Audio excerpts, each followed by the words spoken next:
severe security alert in the UK. That's what I read on my phone when I was sitting down a couple of minutes ago. And all of a sudden, my phone started vibrating really loud, and panic started. You could feel the panic in the air, and I couldn't see that it said it was a test because my phone was not showing the title.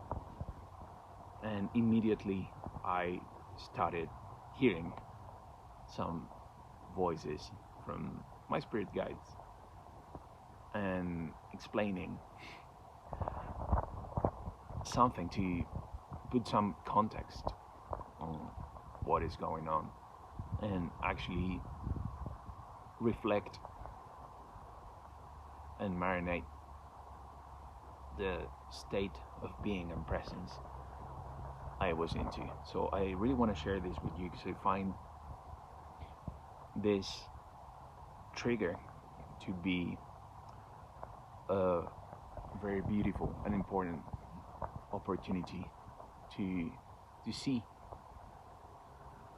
and sense where you are at when it comes to your presence, your state of being, your vibration, and how you see things, your perspective and your focus. So when this type of things happen, there's a life-threatening aspect that is imminent, like one of these alerts saying that you should be able to know what to do and when to do it, and you need to react fast.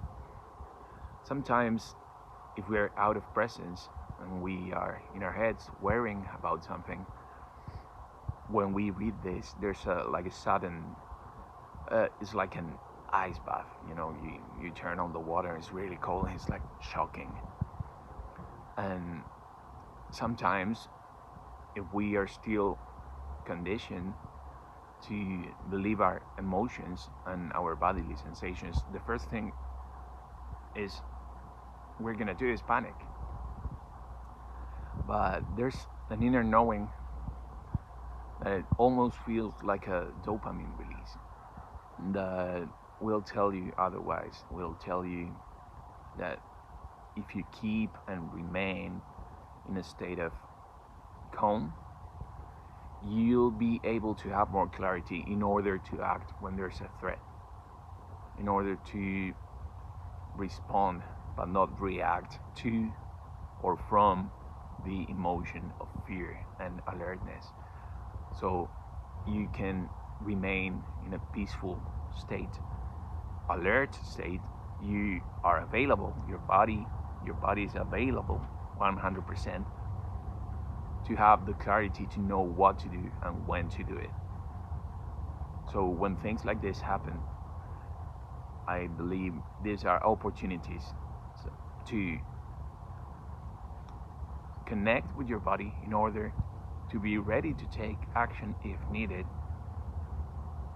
but not going into the scenarios of what would happen and how bad this could be, and start creating mental images of things that are not happening and will never happen the way we imagine.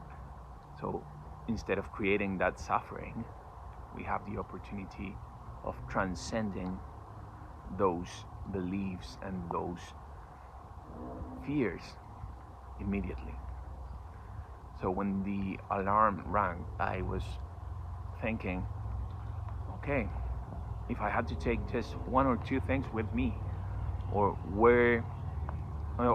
if I had to go to one place, what would I do if it has to be immediate? And that made me realize how important it is to actually be in presence and be happy with what you got, which is the present moment, and not being that attached to everything, but just knowing that you will be safe and that your consciousness, your spirit is always here with you.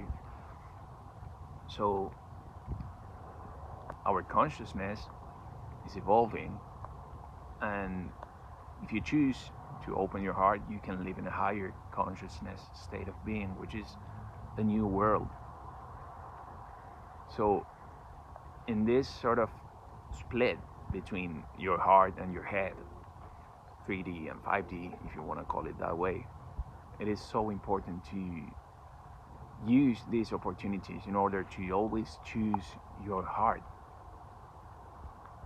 And you'll see it's never how your head is picturing it.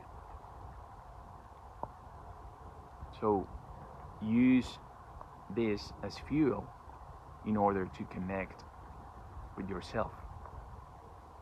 Don't panic, don't fear, but choose to connect with the most important aspects of yourself.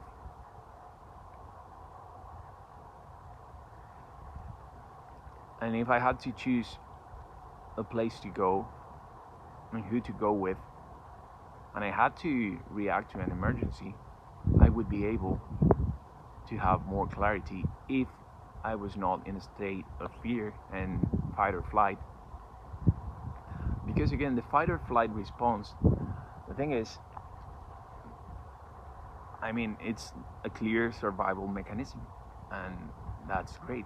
That's why it is there. But that shouldn't be blinding. That shouldn't be a cause of fear and starting to be too much in your head that you cannot see around. Because I feel the fight or flight brings you into your senses, but in a way it sort of blocks your higher faculties, like the logic, the intuition, and all of that. And I think this is an opportunity to trust the external triggers to teach your internal response from a higher state of consciousness. Trusting your intuition way more, trusting your gut, knowing that you've been taken care of, knowing that, instead of spiraling down in fear.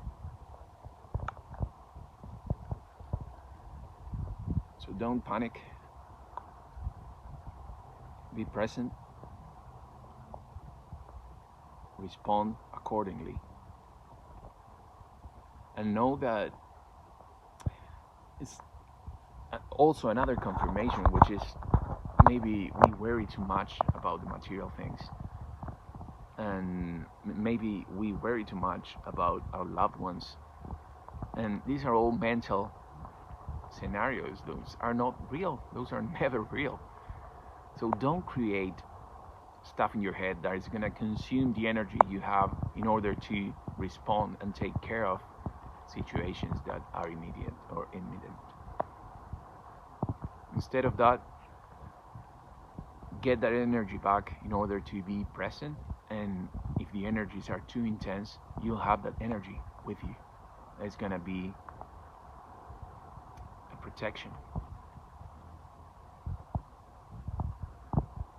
So I think this is teaching us at the moment, all of these external chaos, to actually remain in our hearts more than ever, because this is nothing but a test.